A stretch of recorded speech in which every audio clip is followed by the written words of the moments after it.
Thanks for staying with us. We still have our guest co-host, a former sexologist and clinical couples counselor, also known as The Fixer. Welcome again to the studio, Dr. Tolulope Okoigari. Welcome back.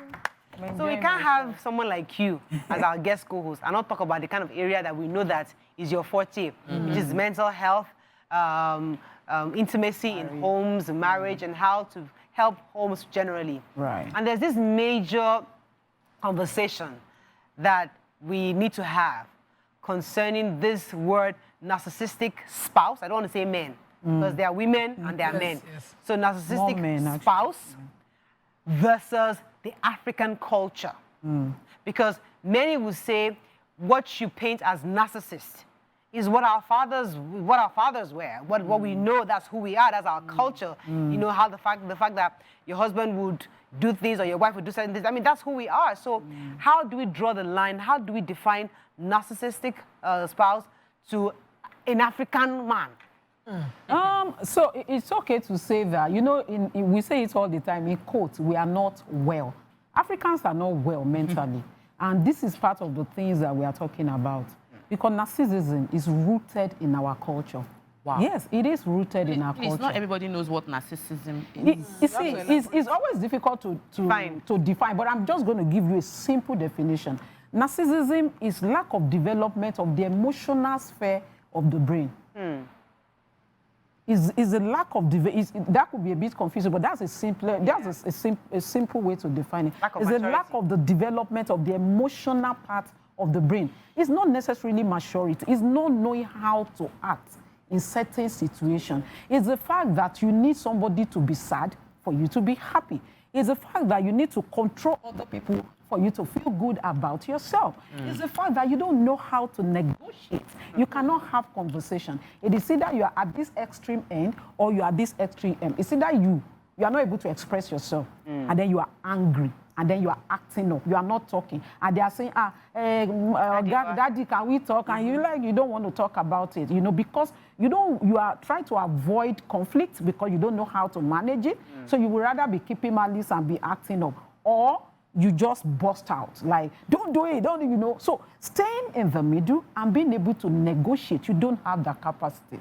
So it's a whole lot of so it's emotional sphere of the brain, but it is lack of ability to be able to manage, you know, relationship with yourself and with other people.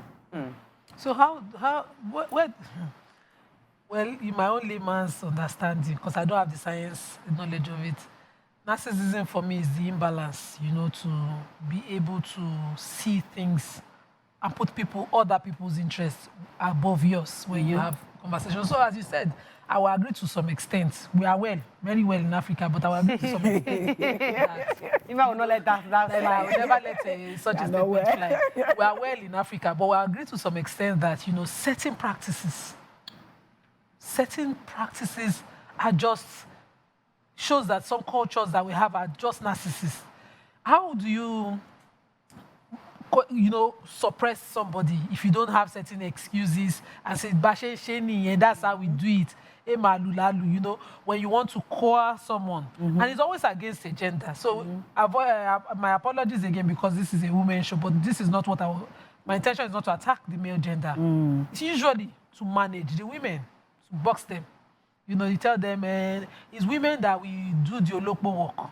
Women that we go to the something. Anything you want to do, get women to do, you justify it. Now you hear that it's a man's work to do strength work, farm.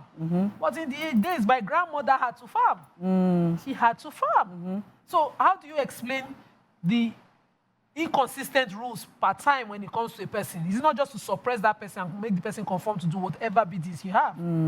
The thing is, narcissism is, so if we are saying everybody is narcissistic. Narcissism is a mental disorder. We should just not joke with it. And that is why it's not something we can just play with. It's that everybody, and that's why I say we are not well, because it's a mental issue. And it's so common because it's rooted in our upbringing. Is the way they were raised. They didn't know. See, if you have a narcissistic partner, you are trying to change him. You are fighting a lost battle. Yeah. And that is why a lot of people are frustrated in their marriage. You can't change him because he doesn't even know what he's doing. He doesn't have the capacity to see. That is a major problem. But you see, we can't then keep breaking up homes of Abi? stuff. You've got, yes, he's narcissistic or she's narcissistic. We could manage it like that because that's how we are in Africa. We will just, because he's living, you know why? It's my own personal happiness so better somebody than mine. I'm going to take it further and bring it back. Somebody was talking this morning. In fact, my husband was talking about one politician, I won't mention, and said he's power drunk, that he likes power. The way he acts, you know, he was talking about that person. And I'm like, you think this thing is normal? Right? You don't think this, because it talks anyhow. It's not normal. And then when you go and look at this person, and then there are stories that people talk about, you know that this person is not acting right. And so when we are saying that we just need to deal with it, we are going to keep moving in cycle. Your politician, the person that will lead you, your husband, your pastor, everywhere you go, you are meeting this problem because we are not dealing with it. You cannot be narcissistic and raise a functional child. It's not possible. The children might look okay, but they are damaged, sort of. What are the traits? Hey, that's a very deep. What do we consider? That's a very deep. Because the child might just thrive well in life and thriving. So that is also relative. It's not about money. Thriving is not about money. No, I'm not talking about If a child is thriving, you are saying a child is thriving. For example, a child is in a school. And in a class, even you know that, maybe for teenagers, acceptance is very important for them. And then there are 20 in class. And 19 people are saying, let's go and do this thing against this teacher. And one child is saying, I'm not going to join you. That is a very healthy state of mind for a child, which is very difficult, especially for a teenager. So that kind of a child, you can be saying that is a child from a dysfunction, from a functional home that knows her worth, and against even what the environment, everything is saying, she can still stand. Let me pause. And when people, she won't bully, and she will not be bullied. That's powerful. Because we just treated a story of a boy that was killed in the, what's the name of that school? Ajayi Crowther School. And the fact that you have kids that are surrounding and bullying, and some are even watching. We discussed bullying several times on this table. And it's part of the fact that many of these children are from dysfunctional homes. That's why our schools are in trouble. Especially secondary schools. They are in trouble because they are bringing together a bunch of children from dysfunctional homes. Where do you see functional homes? Where the father is narcissistic, the mother is an enabler?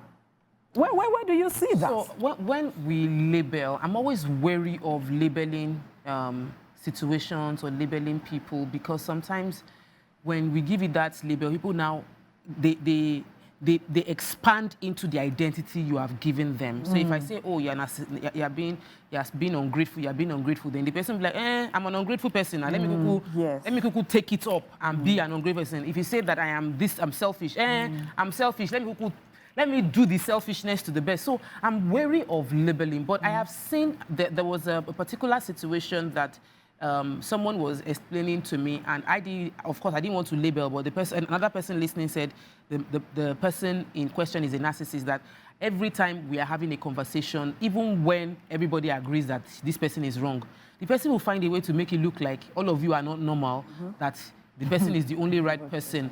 And every time, like the person does not admit they are wrong, never apologizes, and even when they apologize, there's always a plan behind the scene. When you find yourself in a relationship with someone that you just cannot understand the person's emotional or what is going on in the person's head, how do we start helping such people in that situation? And if you are raising a child and you're thinking this child, the way this child is behaving, is not, I'm doing my best, but I don't know what to do. How do we help them become functional human beings, understanding their emotion, be able to deal with good and bad, and still be balanced? That's why we're having this kind of conversation, right? So we need to be aware, mental health awareness. We are saying it all the time, that mental health is not mental illness. But are we really even doing what we are supposed to do as individuals? Are we aware, enough to know what this mental health really is?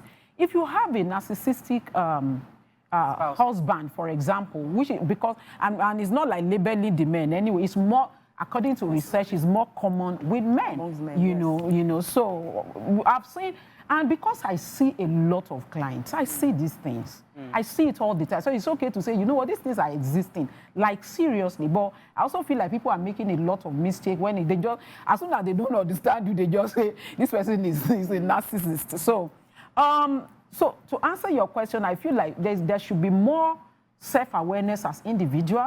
There should be more understanding as to what mental health is. And then we need to start talking to counselors and therapists. We can't do life without this. The person you are talking to, like there's a way I normally describe it. The brain is factory fitted, you know, so it's like a hardware. And the person met you when the person is 25, the brain is formed.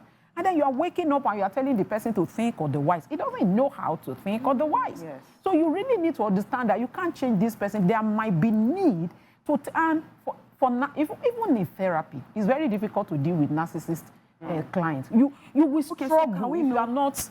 Please, can we know these narcissistic traits? Let's even know them. I mean, so we mentioned some of them. See them, we'll be able to identify them. Yeah, it's difficult to identify them.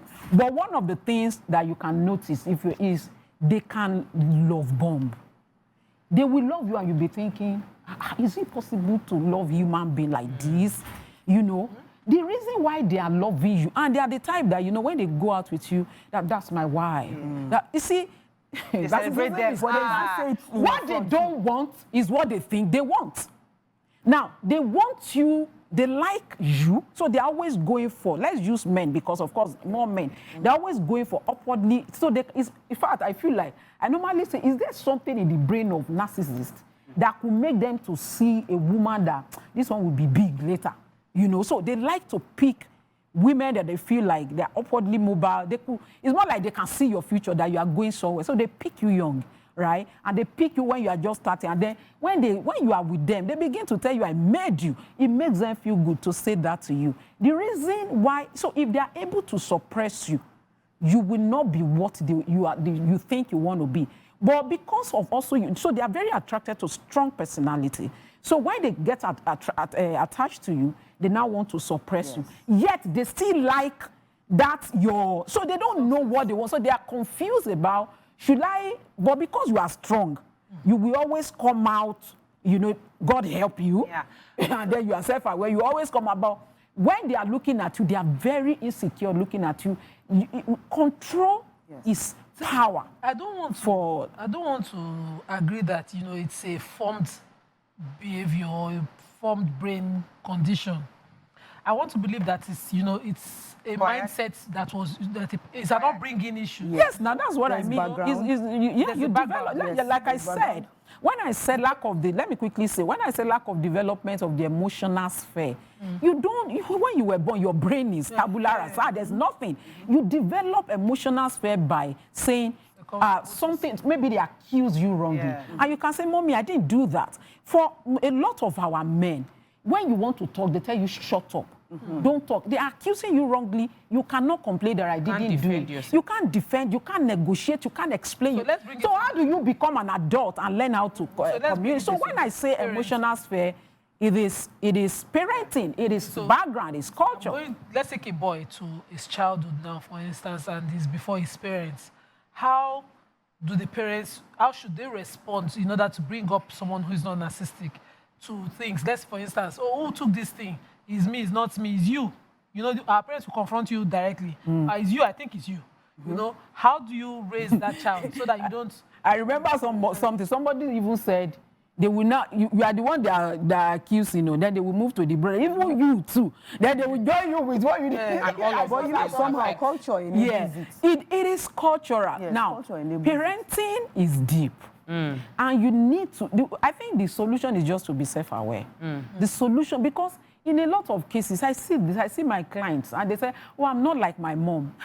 You are, exactly. When you describe your mom, you are just, recently, just like a few weeks ago, my sister took me a video as I was walking and we were like, Tolu, I've always been saying, you walk exactly like Baba.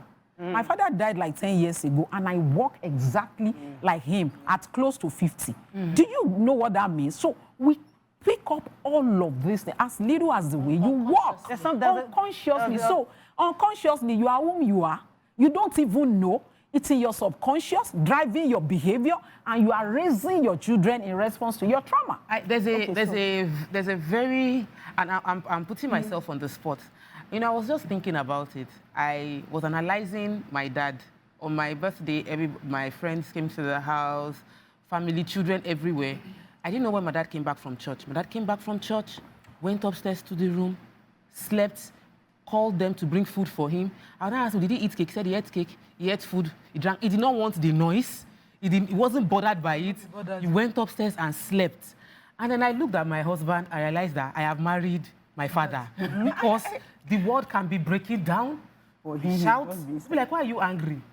Like, so you're still angry about what happened yesterday. Does not put anything in his mind. Check his BP forever low. He would not worry himself. And unconsciously, it was not like I was looking for these traits in a man. But suddenly I have married someone that is familiar. That is familiar. Yeah. How do we break that chain? How can people not repeat what they are familiar with? Because there are things we're familiar with we don't like, but we end up doing the same thing. Yeah. Somebody Total victim of that. Somebody posted something that, how many of you have said exactly what your mother said to insult you or to call you out? When I slap one head.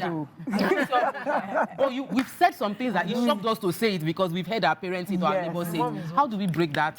You know, before I answer how do we break it, I will talk about a simple situation of one of my clients. You know, if you tell his wife to put her hand down and tell him to put it on top, he'll be doing like this. And then he'll be shaking because he just doesn't like touch. Oh my God. And then some people will be saying, that's why I don't use love language for my clients. You'll be saying, my love language is touch. The person you are dealing with, the brain cannot touch you.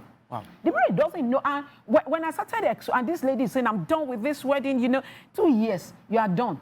Like, when I started talking to the guy, so cool guy, and he was like, Dr. Tolu, something was coming to mind as, you know, in session, and she said, I remember what my mom used to say, ma lo mommy, in Yoruba, why they were growing up. Ma lo mommy. I say it all the time. So it has registered somewhere in his brain. So now, back to your question. Please, can you translate it? Ma lo mommy, don't go me. Okay. Now, the dangerous part of this thing is, the thing, you see, a lot of times we do things in the sometimes I even feel like it's better to even fight, not like physical, like argue in the presence of the children than to say, I've never seen my dad and my mom argue. Because when you guys are fighting, you are not talking to each other. You know, daddy is sleeping on the couch, mommy is boning, you don't see each other passing and you are, you know, touching and look at you. You are teaching the children the dynamics of how to relate with each other. Now, the problem with this is there is no explanation as to what is going on. So it's going straight to the subconscious. Software. That's been registered software programming. Is going to, so assuming you have explained, all they can say is because mommy and daddy is fighting. Okay, when you are fighting with your wife, you can be moody. But this one, they didn't see you fighting. So they just saw that this is the dynamics. So if you are saying, how do we deal with this? You need to go to the subconscious. That is the solution. You can't find it. And I think therapy, and beyond therapy is the solution. We'll come to the issue of therapy in a second because I'm going to talk about self-awareness. Let me take this call from John. Thanks for calling, John. Oh, I'm sorry I lost that call. You know, I wanted to, because there was a message I saw. I said that, let me just summarize it. So she bought a salon. Before she even got married, she has a salon, she sells a business. And so after marriage, she continued her business. And she told her husband that she wants to expand this business. She only has 6.3 million now. Please, I need more money. So the man takes that information, comes back to her the week after and says, borrow me 5 million for my business. And she's now saying that, so she was, of course, just crying that, no, that I just told you I wanted to expand my business, give me more money. Don't give me money, you want to collect the money I have. So he went to go and report to his mom. His mom came to her, why can't your husband be asking for money? Because you're not a good wife, because we're trying to build the business. Your husband's business is not for your benefit, it's not for the whole family. Why are you doing like this? You have the money. He's not sure our business so plan. Now, the question is that narcissist one, or is that an African man taking charge in the home saying, what is yours is mine? Let's put money together because you have a salon. I'm about to build a multi-million naira business that's going to benefit you.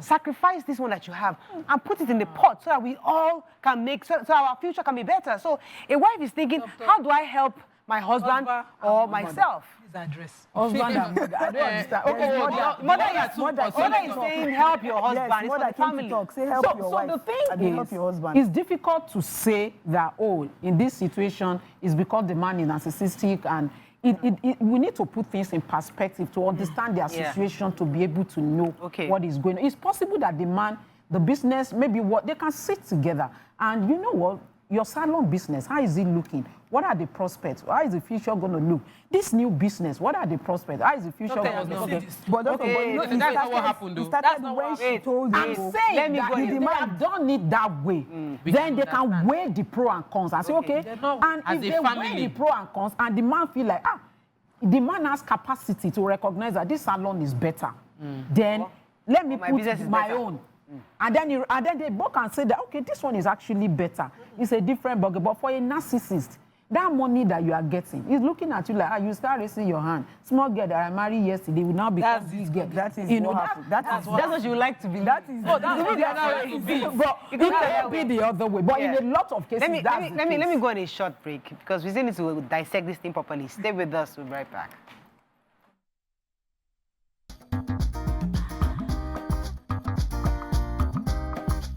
Stay tuned.